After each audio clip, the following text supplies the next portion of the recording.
Amados hermanos, bienvenidos a nuestra reflexión en esta mañana. Doy gracias al Señor por la oportunidad que nos da de estar en su palabra, conociendo un poquitico más quién es nuestro poderoso y gran Dios. Y como ustedes bien saben, la temática que estoy tomando las preguntas que aparecen en la versión Reina Valera de 1960. Y de allí estamos sacando nuestras reflexiones usando el método inductivo, no todo el método inductivo, y haciendo las preguntas pertinentes para saber los personajes y por qué aparece la pregunta allí en el texto. Entonces, bienvenidos una vez más. Y la pregunta, o más bien las preguntas para hoy, vamos a estar viendo una miscelánea de preguntas en esta mañana. Y están aquí en Éxodo 14, versículo 11. ¿No había sepulcros en Egipto que nos has sacado para que muramos en el desierto? ¿Por qué has hecho así con nosotros, que nos has sacado de Egipto? ¿No es esto lo que hablábamos en Egipto diciendo, déjanos servir a los egipcios? Estas son las preguntas sobre las cuales vamos a reflexionar.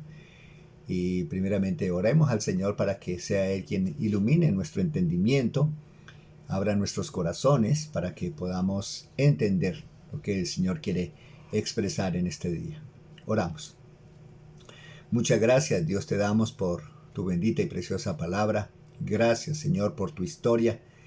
Gracias, Señor, también por tu historia en nosotros y en esta mañana. Señor, que nos hace reflexionar sobre tu historia, que también nos ayude, Señor, a aplicar esto a nuestra historia.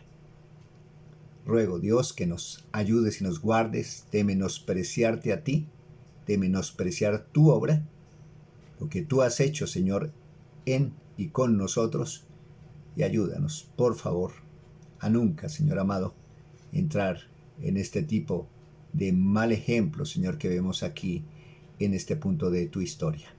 Gracias, Dios del cielo, en Cristo damos. Amén. Nuevamente las preguntas que vamos a considerar hoy. ¿No había sepulcros en Egipto que nos has sacado para que muramos en el desierto? ¿Por qué has hecho así con nosotros que nos has sacado de Egipto? ¿No es esto lo que te hablábamos en Egipto diciendo, déjanos servir a los egipcios? Bueno, ¿quién pregunta? ¿A quién le pregunta? ¿Y por qué esta pregunta? Aquí quien está expresando y quien hace estas preguntas es el pueblo. No dice la escritura si hay alguien que estaba enfrente de esto, pero era el sentir del pueblo. Y este sentir del pueblo es transmitido a Moisés, como ustedes lo pueden mirar ahí en el versículo 11, y dijeron a Moisés. Si ese dijeron está en plural, entonces parece ser que algunos hombres, en nombre y representando al pueblo, estaban aquí con Moisés y les hace estas preguntas. ¿No había sepulcros en Egipto que nos has sacado para que muramos en el desierto? ¿Por qué has hecho así con nosotros que nos has sacado de Egipto? ¿No es esto lo que te hablábamos en Egipto diciendo, déjanos servir a los egipcios? Pero ¿por qué aparecen estas preguntas aquí? Una vez más, el pueblo, seguramente habían allí hombres que estaban hablando a Moisés, haciéndole estas preguntas. Pero ¿por qué aparecen estas preguntas aquí? Bueno, vamos a leer un poquito el contexto inmediato. Una vez más, no me cansaré tampoco de repetirlo, de que es muy importante ir determinando el contexto. En cualquier texto de la escritura, desde Génesis a Apocalipsis, miren mis amados, tengamos presente los contextos. Y aquí vamos a empezar mirando desde el 14:9, contexto inmediato de estos pasajes que aparecen estas preguntas. 14:9.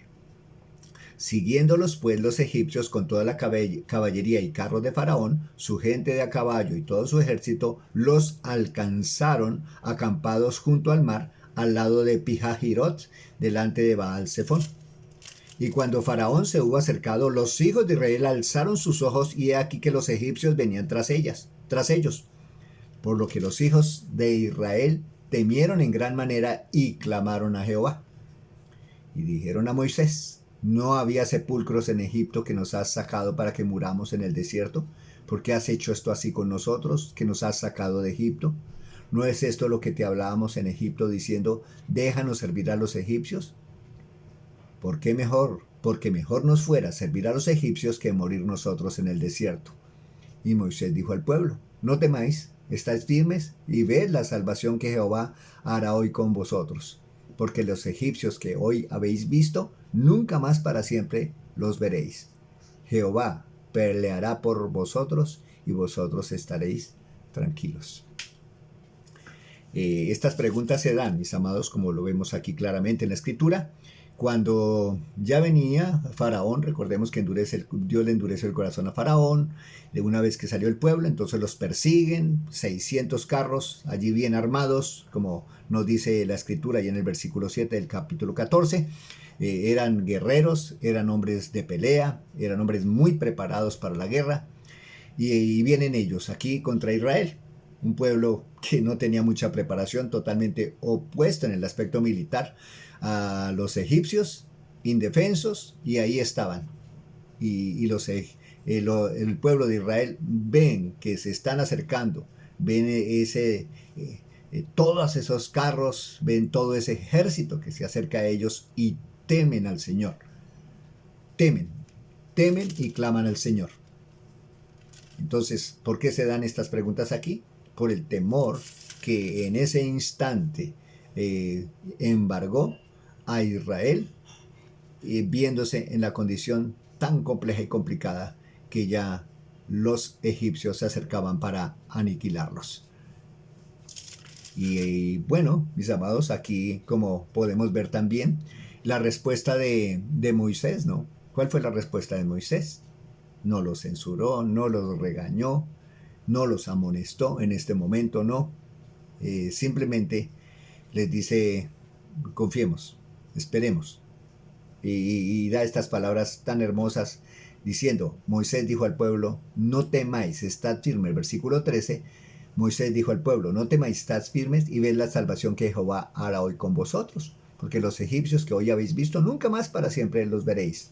Jehová peleará por vosotros y vosotros estaréis tranquilos. Qué palabras, en medio de la turbulencia, en medio de la situación que Israel estaba presentando, estas palabras que expresa Moisés dan tranquilidad, dan confianza a este pueblo. Y vemos, mis amados, que ya el pueblo de Israel se había olvidado. En este punto no era mucho el tiempo que habían salido de Egipto y ya Israel se estaba olvidando de la condición que se encontraban, en que se encontraban allí en Egipto.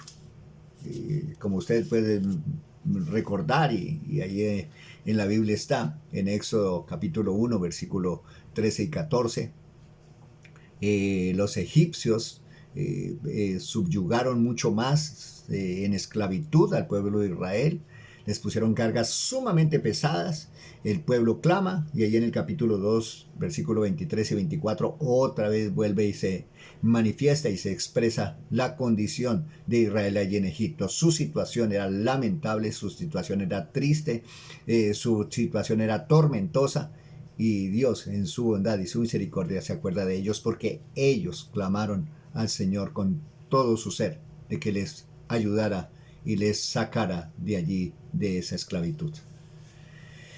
Bueno, mis amados, aquí vemos que hay en esta historia, como aplicación para nosotros, hay buenos ejemplos que nosotros no debemos olvidar, y para eso están plasmados aquí en la Escritura.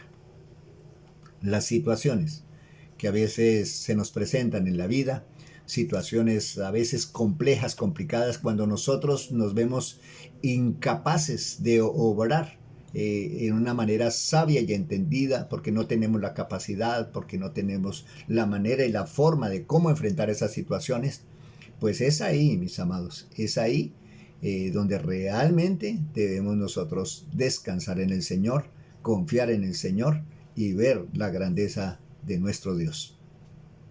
Alguien decía coloquialmente que los grandes ciclistas se conocen en la montaña, en la cima.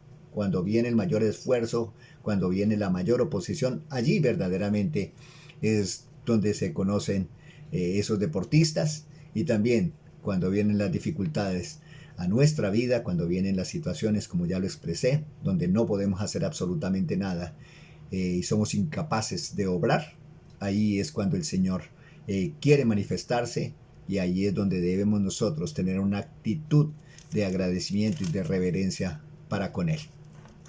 Aquí en la Escritura, mis amados, en 1 Corintios 10, recuerda no precisamente este punto de la historia, sino más adelantico lo que el pueblo hizo, pero también nos advierte el Señor aquí en 1 Corintios 10, versículo 9. 1 Corintios 10, 9. Dice la Escritura: ni tentemos al Señor, como también algunos de ellos le tentaron y perecieron por las serpientes. Ni murmuréis, como algunos de ellos murmuraron y perecieron por el destructor.